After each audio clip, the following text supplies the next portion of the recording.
Humanitaarabi on elupäästev abi, mida antakse kriiside korral, kas siis looduskatastroofide või inimtekkeliste kriiside puhul, milleks on konfliktid. Humanitaarabi peab olema erapooletu, neutraalne ning sõltumatu. Eesti kui abiandja riigi teekond algas 1998. aastal, kui Eesti valitsus eraldas 1 000 000 krooni, et aidata Ukrainat peale Lääne-Ukrainas toimunud üleujutusi.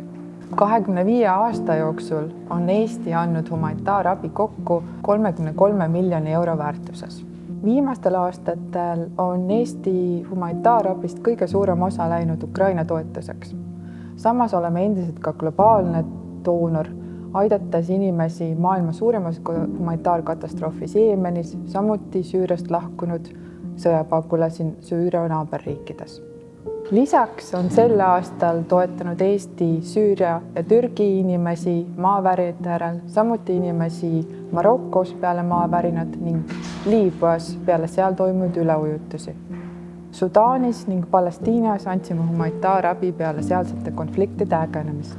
Türgi maavärina järel aitas inimesi rusudest otsida Eesti varingupääste meeskond, mis jõudis piirkonda, kus inimesed abi vajasid esimesena. 2023. aastal vajab humanitaarabi maailmas hinnanguliselt 363 miljonit inimest. Kahjuks nii humanitaarkriiside kui ka nendes abi vajavate inimeste hulk kasvab, mis teenab ka abi andmise järjest komplitseeritumaks ning raskemaks.